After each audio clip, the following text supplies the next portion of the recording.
Hello and welcome to my channel. My name is Chrissy Hodges. I am an OCD advocate, particularly for pure OCD, which is also the title of my book, The Invisible Side of Obsessive Compulsive Disorder. I'm a certified peer support specialist here in the state of Colorado. We work with people all over the world to provide support, and we can also provide referrals through consultation for therapists anywhere in the world if that is what you're looking for.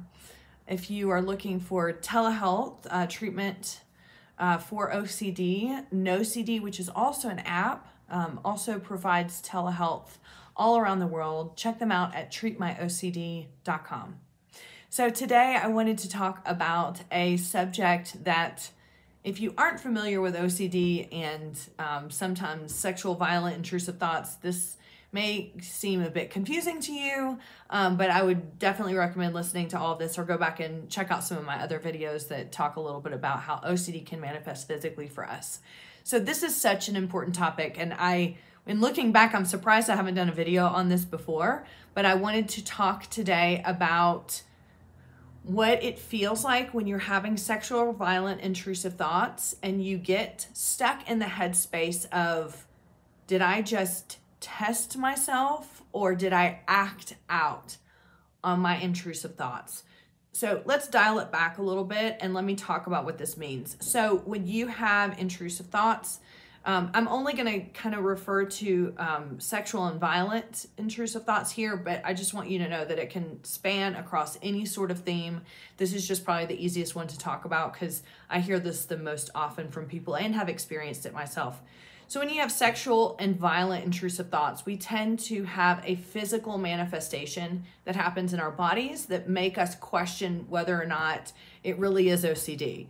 So you may read all criteria on the web, on the interwebs, and you check all boxes or you check majority of the boxes and you're like, look, I have OCD, but boom, my groin moved when I had a sexual intrusive thought, so that must mean it's not OCD. Well, that's because when our bodies get involved, when we have intrusive thoughts, we then tend to go into the direction of, this cannot be OCD because it feels so real. This is what keeps people stuck for years. This is also what keeps people from asking for help, because then they become so afraid of telling a therapist, well, when I have intrusive thoughts and of sexual nature, I feel like I feel like I'm getting erect, or I feel like I'm, like for a woman, like something, I feel aroused down there or wet down there or whatever. Or if I'm having violent intrusive thoughts, and I get near the person that I'm having the intrusive thoughts, I feel this urge. I start to sweat. I get butterflies. I feel like I can't stop myself.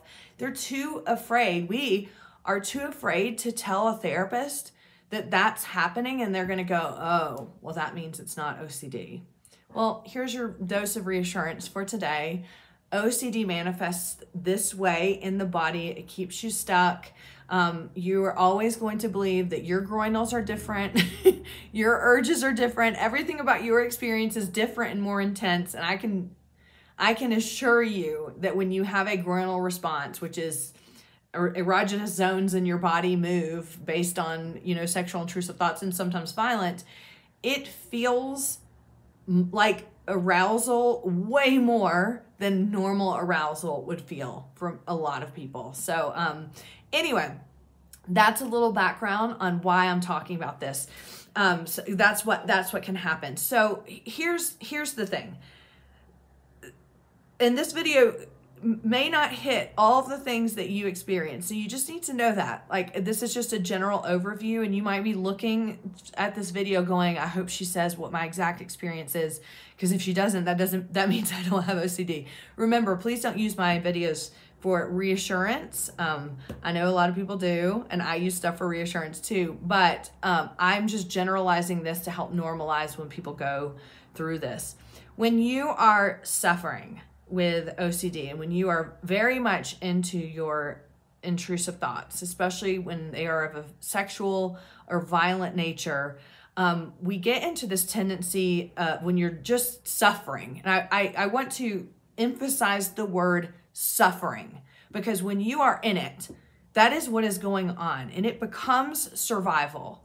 Because it's so overwhelming.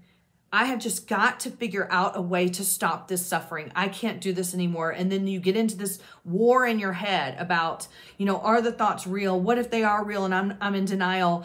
And how am I going to figure out if they're real? And you're just continuing to try to solve it by logic, and logic isn't working because it's a different part of the brain than where this is coming from, blah, blah, blah, blah. So then you get to a point where you think to yourself, well, I need to test myself, right? I need to test this. So sometimes people will use porn to test, right? Especially with sexual intrusive thoughts. Sometimes people will go, if they're having POCD thoughts, they'll, intentionally go and hang out with relatives with kids to try to test themselves. Am I going to have the feeling around the kids? Am I going to feel like I want to do something? If you're having sexual orientation OCD, you might, go to like whatever, if you're gay and you're worried that you're straight, then you might test yourself around straight people. If you're straight and you're worried you're gay, you might test yourself around gay people. So there's all kinds of, and when I mean testing, what I mean is you have this fear or these thoughts and you think, I'm going to get around the particular thing that I have fears around and I'm going to see what happens, because you're trying to figure something out, right? I'm going to know whether or not, as soon as I get around this person, I'm going to know whether or not that I would be capable of killing them, or whatever your intrusive thoughts are telling you. Well, this goes wrong. This rarely goes right. And here's the reason why. If you're in a state of mind where you're trying to find an answer by testing yourself, right? Okay. So I'm trying to think like what I have done before in the past to test myself. Well, especially when I had sexual orientation OCD. So, when I identify as straight, and I had intrusive thoughts about whether I was gay or bisexual, and testing myself would, being around my friends was sometimes the test, like, especially when I was triggered, because I thought a lot of my friends were pretty, right? So I would think to myself, well, I'm going to get around them. And if I, I'm going to test myself to see if I really think that I want to be with them, or, I might even like sit a little bit closer to them and test on whether or not I feel like I want to be. Well, it's going to backfire, right? Because I'm not going to know the answer. I'm either going to get in there and not feel anything, and then I'll be like, oh my gosh, see, thank goodness, nothing happened, I'm fine. And then later on, I'm going to go, but why would I have to test myself in the first place, right? So that's how it's going to backfire. Or I'm going to get in there and get triggered, and then I'm going to be like, I failed the test.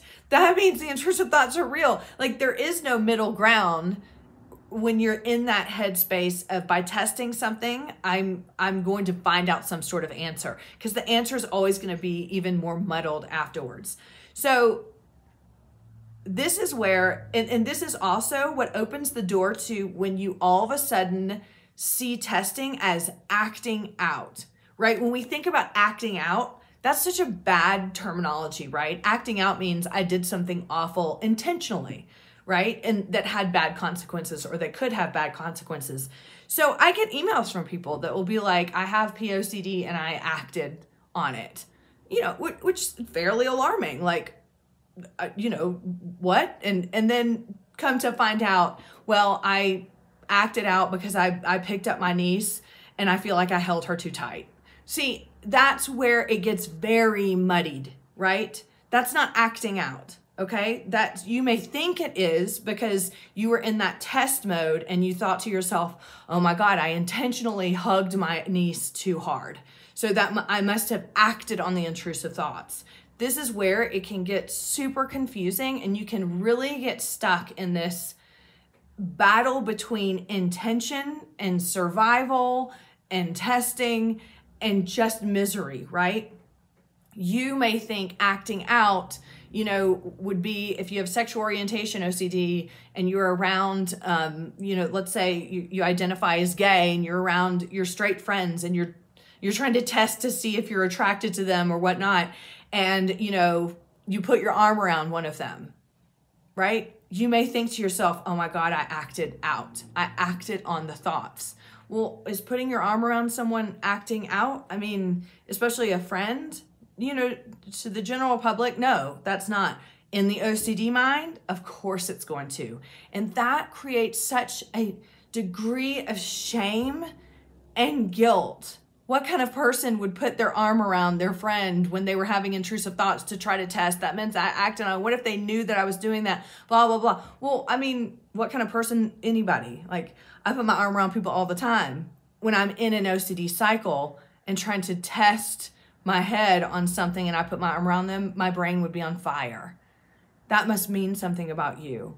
You did this intentionally. What if that person knew you did that? You know, what kind of person would do that? And you got a groinal, or did you get a groinal? I can't remember. I can't remember what happened. How long did you have your arm around this person? So see what I mean? The testing and just the general like ambivalence about what the thoughts mean can then from normal everyday actions turn into, oh my God, I intentionally did something. I'm a horrible person. The reason why I really wanted to talk about this is because, you know, with some people, I like to say acting out is in the eye of the beholder, right? When you have OCD, almost everything is acting out. I mean, acting out could be just like staring at someone for too long. I acted out on that, you know, but you really have to keep these things into perspective of, you know, maybe you did intentionally, you know, touch the arm of your niece, you know, to see what was going to happen. You know, is that acting out and putting your niece in harm? No, it's not, right? But your brain is going to tell you, yes, it was. And if you were willing to put your hand on her arm, where are you willing to put your hand next, right? So it's just another compulsion. My point today is I just want to say to you, this is so common. And you probably think it isn't. And a lot of the reason why it isn't is because you don't hear people talking about it because there's so much shame around it. People are so afraid that things that they have done, even like when you come kind of out of the OCD cycle, if you get treatment, you get better, and then you're reflecting back on the things you did when you had OCD to test yourself, to, you know, that you think you acted on. And a lot of times you're going to remember things like watching specific kinds of porn, and that might bring shame to you, you know, or whatever your response was to that porn.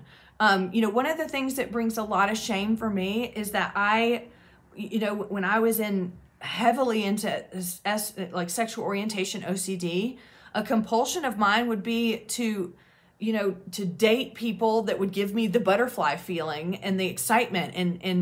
And so I hurt a lot of people because if that started to wear off, I would be like, I can't be in this anymore. I'm going to jump over here because I have to continue. Because every time I had that feeling of excitement and like a crush and stuff like that, that was reassurance to me that I was, you know, supposed to be in a heterosexual relationship, right? And so I was horrible to people.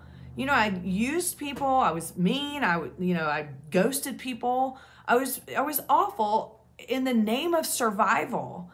Like I can see that now. It doesn't make the actions any better, but it hurt people. And I reflect on that. And even into my 20s, you know, when it was a different form of OCD, but you know, the way that I was in relationships, and I have a lot of shame and guilt about that. And it took me a really long time to process all that. So that might be what you're experiencing. You're looking back, you know, on things that you did when you were trying to survive this illness. And there's a whole set of shame and guilt around it. I'm going to end with this, you know, and I've done a few videos on this too, and just want you to kind of take it really serious. You also could have experienced trauma with OCD, with your OCD experience, right? We don't hear a lot about this. You don't hear a lot of therapists talking about this or wanting to treat it, and that's okay. I mean, it's not really okay, actually, but people especially with taboo intrusive thoughts, especially with people who have intrusive thoughts untreated for a prolonged amount of time, there are so many areas you could develop trauma. So when you come out of having OCD and you look back, you could be having a trauma response. It's okay to seek treatment for trauma in regards to your OCD experience. Now, you don't want to treat OCD with trauma therapy, but excuse me, but you can get therapy to help process what you went through. And that can also help process the shame and the guilt you might have on some of these things that you did that tested your intrusive thoughts, that you may have fallen into the trap of, oh my God, I acted out. What kind of person does that make me? Look, you're not alone in this, okay? I want to reassure you that a lot of different people have experienced things where they think that they've acted out. They even have skewed memories of things when they were testing, right? Or leaning into the thoughts, right? And then all of a sudden it turns into this, I can't remember what happened, and why would I put myself in that position, or why would I put my loved one or my child? And then it just compounds that shame and guilt. Listen, this is part of having OCD. This is part of what almost all of us go through. And it is part of the shame that most of us have to face. And in helping to understand and having compassion that we did the best we could while we were surviving this hell of an illness, okay? So to wrap up, lots of people will test themselves with intrusive thoughts, meaning they'll put themselves in a position to see how they're going to feel.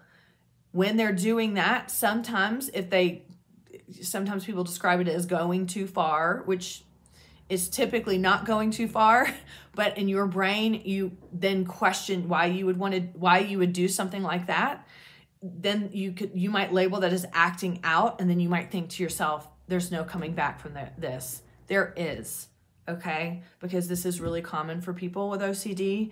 And also, you were doing the best that you could at the time to figure out something you couldn't figure out logically. So please go easy on yourself. Please know that you're not alone. And please know that you belong in a community, which is this OCD community, and you never have to go through this by yourself. I hope you're doing okay. I hope you had a happy new year. Again, if you need peer support, referral consultations, head on over to chrissyhodges.com, check out my book. And then if you are looking for telehealth from NoCD, go to treatmyocd.com. Until next time, y'all. Bye.